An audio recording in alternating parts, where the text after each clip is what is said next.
Hello, welcome to the second episode of Roguelike Week. This is Silent Call.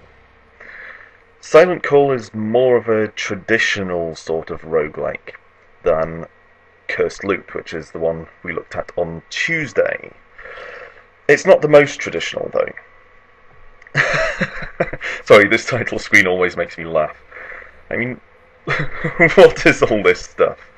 We've got a Roman centurion, we've got some kind of blobby thing, we've got a dodgy salesman over on the right there, selling us some cutlery from the inside of his jacket. We've got a hobbit, a skeleton, an angry dragon who's about to bite the hobbit's hair off, and the hobbit knows it. We've got a chef who appears to have punched an aging Blanca from Street Fighter 2 right through the kidney. I don't know what all this is about. I assume it's just a medley of fantasy-like monsters. Anyway, that's beside the point. Yeah, Silent Call is a more traditional roguelike than Cursed Loot is. But it's not the most traditional one on Xbox Live Indie Games.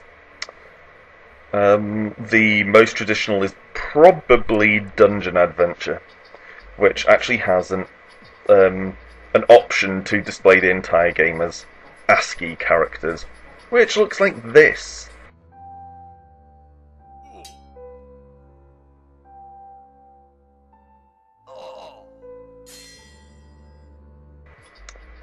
That's styled after Rogue, the game that gave its name to the entire, I suppose, sub-genre of RPGs. Anyway, Silent Call is more clunky than Cursed Loot, and certainly not very pretty. Oh, if you see me speed running, that's not a problem with the recording, that's actually a feature. If you hold the stick down for a second or so, you will move at an accelerated rate in a particular direction.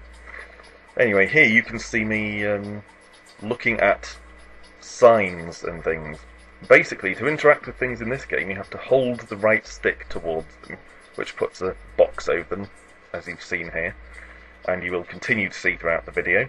And while the box is over something you want to interact with, you pull the right trigger, and you get a little menu saying look, chat, pick up, whatever's appropriate. And then at the bottom it tells you what you see at the bottom of the screen.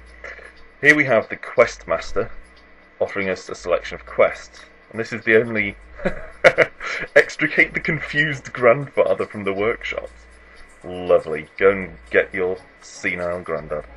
I like assassinate the common cave rat as well.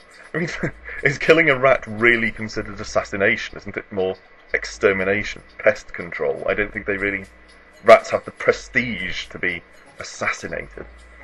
Anyway, we're going to go for a straight one here, just explore 14 floors. Obviously we're not going to see it through in just this video anyway. Yeah, this is the first roguelike I've played that actually offers you quests as justification for trawling into the dungeon, using this warp gate tile thing here. Anyway, I have seen one that does that a little bit, and that's As Your Dreams.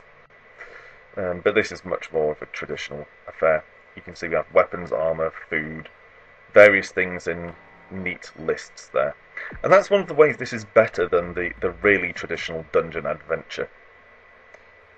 In Dungeon Adventure everything's just stuffed together in one big list, as I recall. And it's not very manageable. I quite like this map in Silent Call, the way it's been done actually on a sheet of paper. It's a small thing, but it's a nice touch.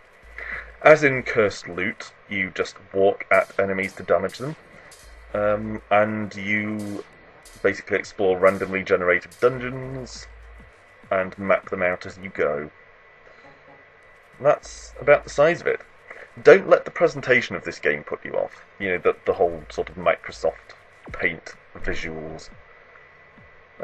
If you like this sort of trawl through extensive randomly generated dungeons, Silent Call is actually pretty good. It's one of the better offerings. I would have to say, for a traditional roguelike, based purely on how well executed it is, I would say Denizen's Den.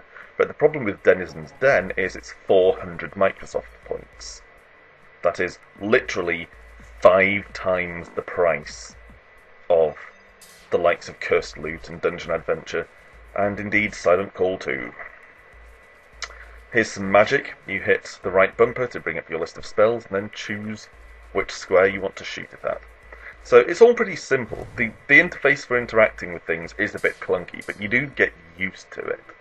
So I would say this probably isn't a good place to start if you're unfamiliar with roguelikes.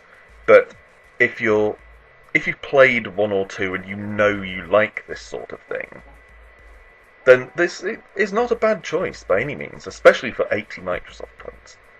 You know, it has a lot of replayability depending on your tolerance for just slogging through dungeons. Mine is quite high. Fireball this bat, very exciting. Yeah, so it doesn't come recommended like Cursed Loot does, and Cursed Loot is certainly a better introduction for newcomers, but yeah, if you like roguelikes, this is a pretty good choice. And it's a bit livelier than Dungeon Adventure. I did actually start making a Dungeon Adventure video, but I quite enjoy playing it, but it's really, really tedious to watch. If you think this is badly presented, you should see that one. Anyway, this has been Silent Call, a worthwhile, if slightly clunky roguelike. And on Saturday, we'll be wrapping up Roguelike Week with one more. And a not very traditional one at all, though I'm not giving away what it is yet. You'll have to come back and find out. Thanks for watching, and I'll see you then.